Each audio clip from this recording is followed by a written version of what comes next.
Welcome back, hope you're doing well. Andy here from Drive Steady, and in this video I'm reviewing the Porsche 911 Carrera 4S Cabriolet. So listen up, last year I had the chance to drive the base version of the 911 Cab, and that is an absolute peach of a car. But this is the 4S, and anytime you add the letter S behind the 911, it takes it to another level. So let's see what this thing is all about in this review of the Porsche 911 Carrera 4S Cabriolet.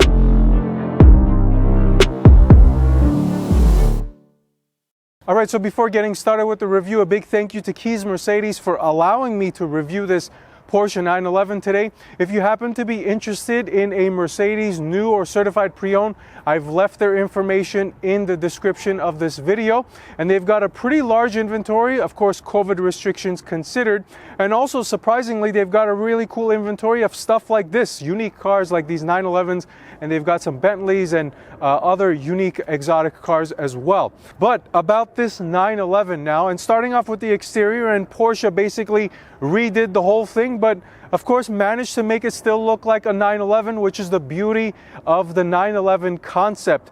But one thing that's really interesting, when I drove the base Carrera, and now that I'm standing next to this 4S, they don't look very different. Now Porsche has tried to differentiate them with different looking wheels and different looking exhaust and some other visual aspects of it, but you can still make a base level Carrera look like a S level or a 4S, which for some people is rather annoying, especially for those buying the S and the 4S. Now, even though you can make your Carrera look like an S or a 4S, it's not always what's on the skin that makes the difference.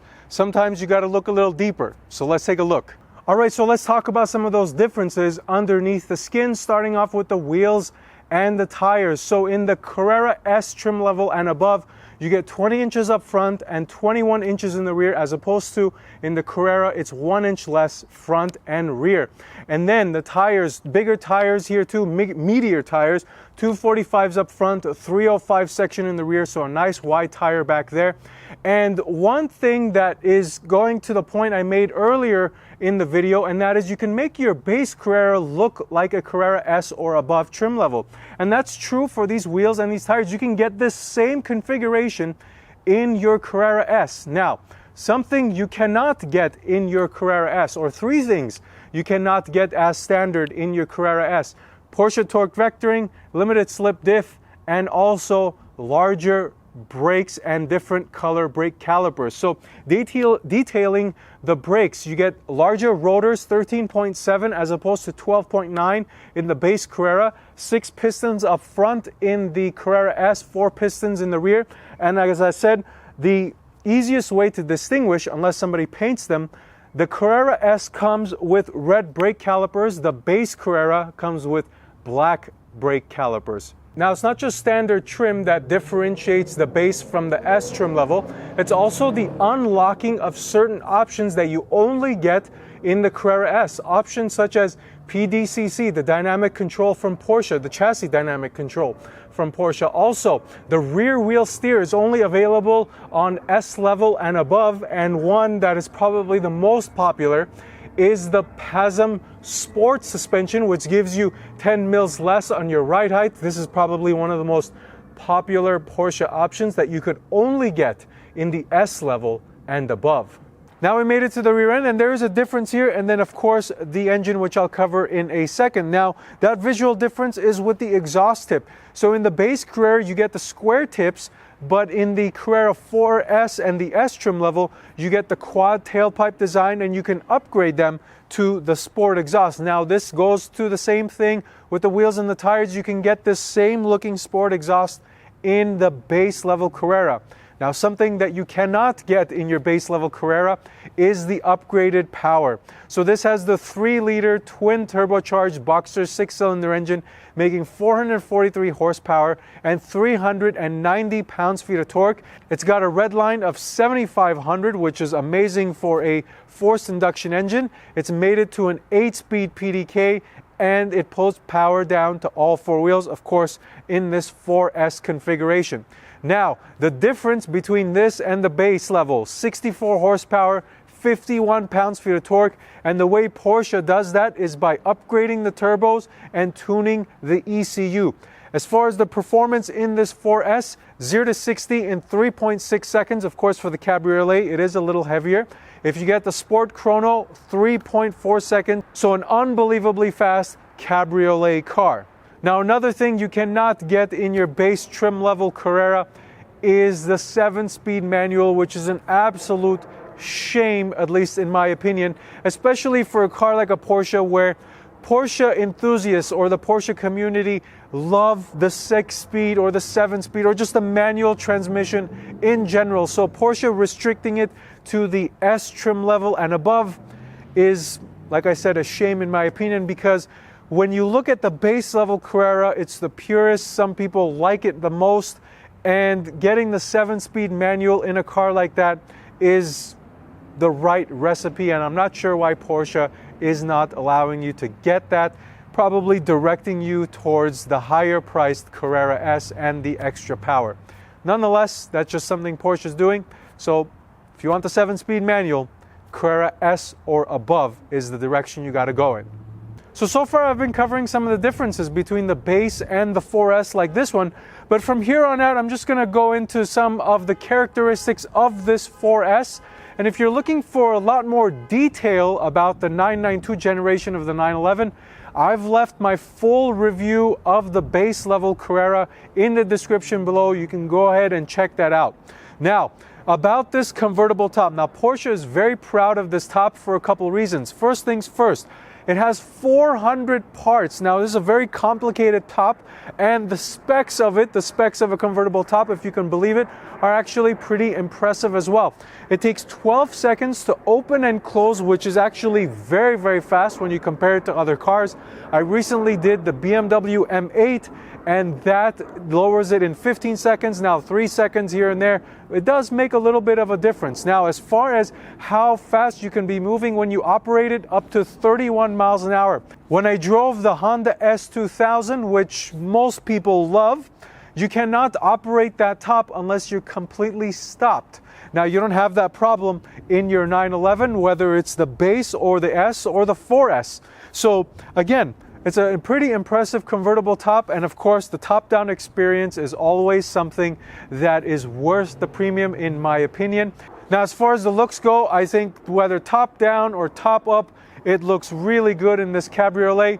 And even when you compare Cabriolet versus Coupe, I think Porsche has done a fantastic job in making both cars look extremely attractive. Alright, so because many buy 911s to daily drive them, let's talk about how much storage space you get in this car.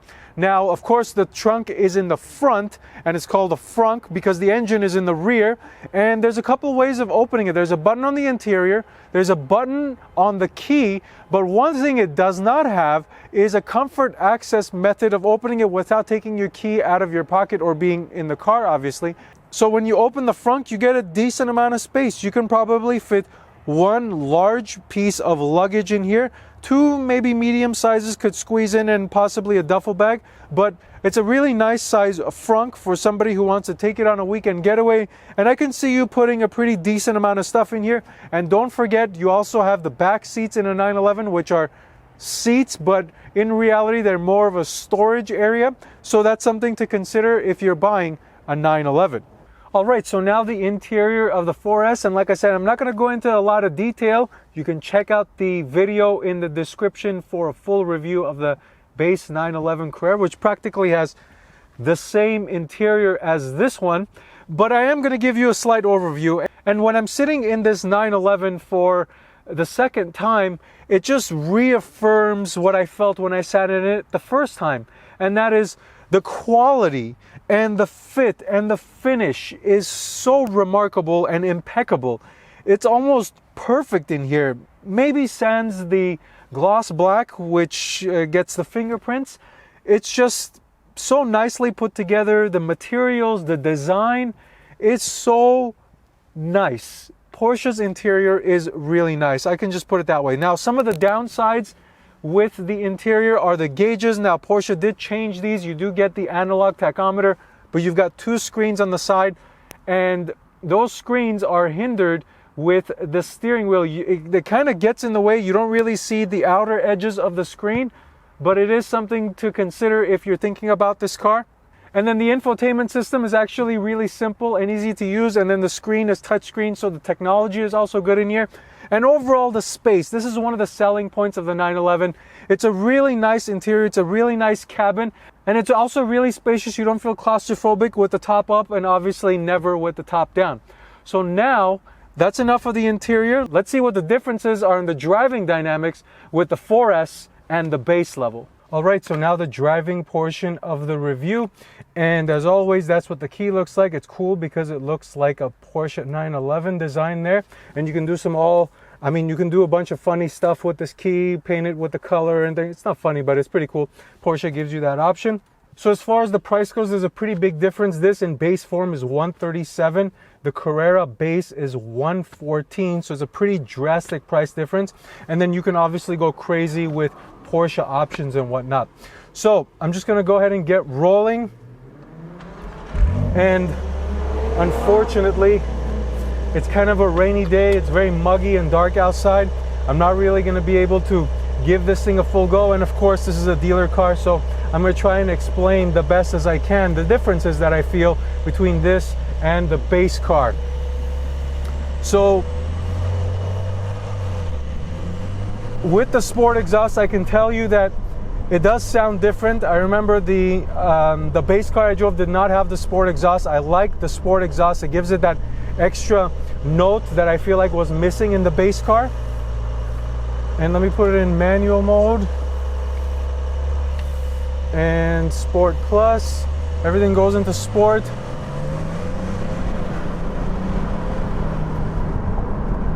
There's some wet roads in front of me, so I'm gonna slow it down here for just a second, and then I'll give you my observation of the speed. But before the speed, the transmission, the PDK is, of course, as expectedly, awesome. The 8-speed PDK, this new one, is smoother than the 7-speed PDK. I remember driving the Cayman GT4, which has the older version of the PDK, and I immediately felt the difference. This one is a lot snappier and it's a lot crisper.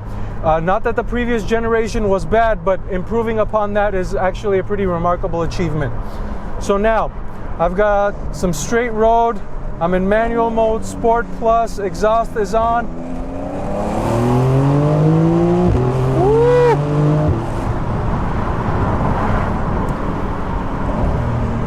It's definitely true. You do feel this turbo thrust. It's not very linear in the power band, that's for sure. It's speed.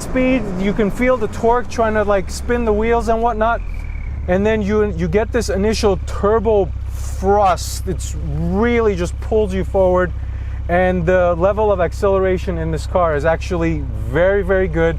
And even at 3.6 seconds, this feels faster than 3.6 seconds. Once you get going and you get that feeling, you're really moving in this car. Let's get another one here. When it kicks in, you just fly from where you are and you get that. It's a really nice feeling. I wonder how this would feel with a manual. I feel like with the PDK, it's a lot more suited, but again, I will reserve that if I ever get a chance to drive with the manual. Now, as far as the rest of this thing as a day-to-day basis type of car, do I feel that the Carrera S or the 4S is much stiffer than what I felt in the base Carrera? No. I feel that this is equally as poised and equally I guess, rated as far as the daily driver category. When you put it in normal, the chassis in normal, everything in normal, the exhaust closes, the suspension is stiff. Let me be clear. This is not like a soft riding car. You should expect the sports car experience in a 911, and it certainly delivers that, but it does give you that nice balance of sportiness and enough comfort for you to be able to drive it on a day-to-day basis. I can certainly see somebody driving this on a daily. Put it in manual mode, automatic. But the PDK shifts effortlessly. The suspension is pretty good, but again, it does remind you that you are driving a 911, which is good. Now, beyond that, the seating position is spot on. It's unbelievable how low to the ground you feel, and the driving position is really, really nice.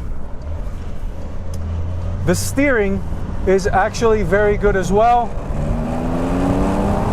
And when you get the exhaust noise coming in through the cabin with the top down, the top down experience is just something else. Now, the steering is also really nice as well. It is extremely direct from what I can feel on this wet and muggy road. But of course, this is not really a true test. You're really gonna have to take it to a canyon road or on a track to really feel that steering. So if you're a person who likes firm steering, a nice weighted feel, you're gonna get that in the Carrera 4S, and I also felt that in the base Carrera as well. So, what do I think of this car? I actually like it a lot. The more I drive these new 992 911s, the more I realize why they're so expensive, and I'm starting to believe that they are worth what people are asking for, and it's just the combination of the quality and the refinement and just the speed that makes a 911 a 911. Of course, you've got the community and the tradition of Porsche that comes along with the 911 brand. I know I didn't cover everything, so if you've got any other questions for me as far as the experience between 4S and base, and if you've got any base questions, don't forget to watch that video. You can comment down there, or you can just send me a message on Instagram at DriveSteady, and I will do my best to answer whatever questions you have in a timely manner. Otherwise, thank you for watching this video. Until next time, drive steady.